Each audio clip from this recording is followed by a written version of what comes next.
Imagine you have a well-oiled machine and it runs perfectly for 3-4 hours a day, maybe even 5 hours a day. And then you think maybe I can stretch it for 5.5 hours a day. Maybe I can get more from that machine because it's a really, really well-oiled machine. It has never given you problems and it just fascinates you. Apart from all the other machines, this is the machine that always outperforms. And that is why you think, I can stretch it a little more because this machine will give me the output other machines are not going to give me.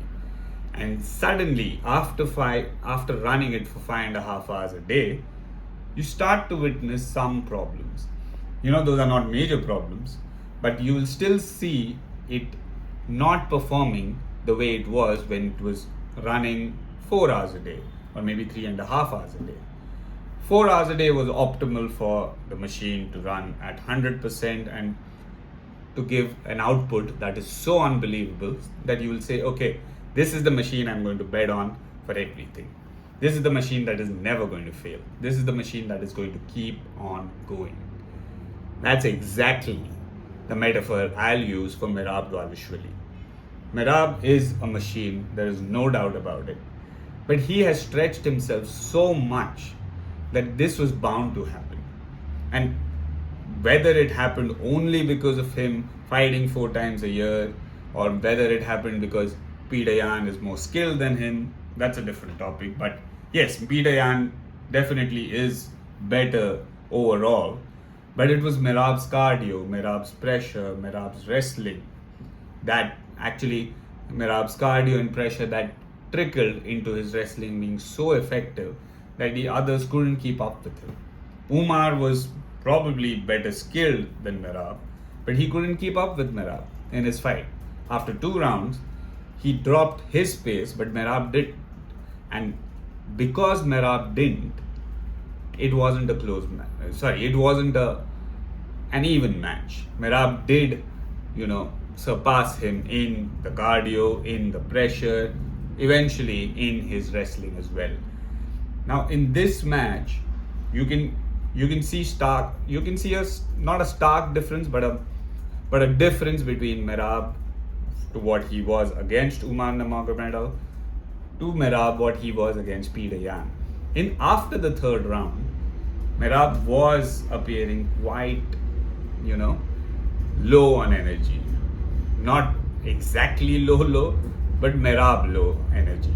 His energy is always here. For 25 minutes, it's just keep going, never stop. And after the 4th round, you could see him coming to a halt. Maybe he shouldn't have fought after 2 months. 320 happened in October. And here is Merab fighting again in December against a really, really dangerous, really, really well-rounded opponent in Peter Yan. And he shouldn't have done this. We saw that with Alex Pereira, what happened. Alex was giving us knockouts after knockouts, in exciting fights after exciting fights, keeping the division moving, keeping the division exciting, and then suddenly he hit a wall against Magomed Ankalaev. He gave probably his worst performance in the UFC. He appeared a shadow of himself. Now this is not what Merab did at UFC 323. It was a great, entertaining fight. I think every one of Merab Dvalishvili's fights are entertaining. Although they are wrestling heavy, they are not what the casuals keep screaming about, about knocking people out, about having stand-up battles. It's not that. It's technical, but it is exciting. He always pushes his opponent. He always pushes maybe the fans to get behind him. That's his energy that keeps the arena roaring. And in this fight, while he was trying to do that, you feel that at least after the 3rd round, he wasn't 100% what he is usually in his fights.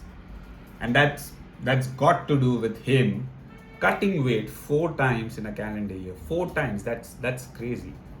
He was the champion. He doesn't need to do this. He doesn't need to prove anyone anything, right? He defended his title thrice. He's already the fighter of the year, even if he lost against Peter Yan, because I would say that fight wasn't 100% domination. Okay, you can say, the judges got it wrong. Two of the judges had it 49-46, one of them had 48-47. It was definitely 49-46 according to me as well. But you can say it was 50-45, Peter Yan won every round. You can make an argument even for the first round that all across the board, Merab won. But still, those rounds weren't like total blowouts. I would say the fourth round was probably a round where Merab couldn't do anything, couldn't even probably get strikes in. But if you see the total strikes that Merab threw to the total strikes that Peter Yan threw, Merab threw more. If you see the significant strikes, Merab had 134, somewhere around that.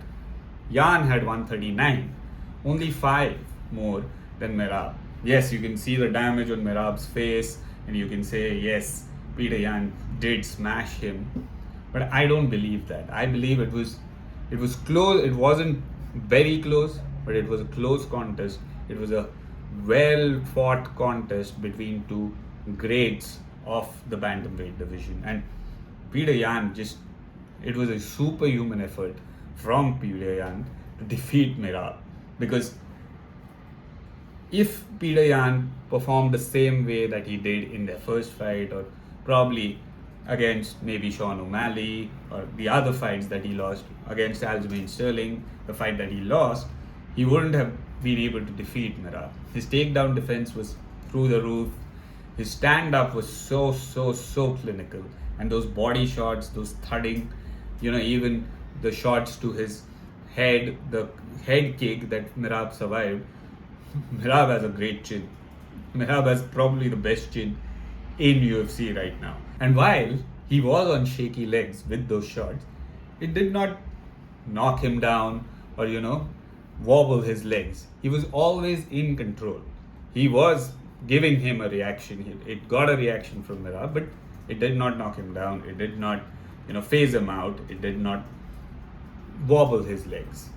And for that, Merab definitely has probably the best chin in the UFC right now. Because he lost he was 2-0 in his first 2 fights at UFC, but after that, he's never even been close to being knocked out.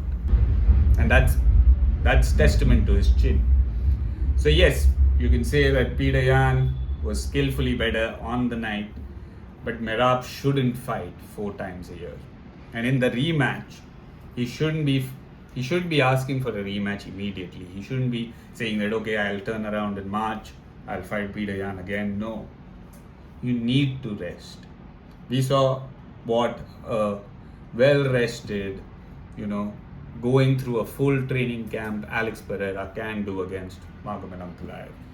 2 different species, 2 different fighters, but still, you could see the difference. You could see the pop in his stance. You could see that he was going at it against Magomed Ankalaev from the first minute. And that's what Merab did in this fight, but we would want a fully rested Merab versus a fully rested Peter Yan. That fight is going to be crazy. This fight was already crazy. Peter Yan won fair and square. It was a superhuman effort by him, taking nothing away from him.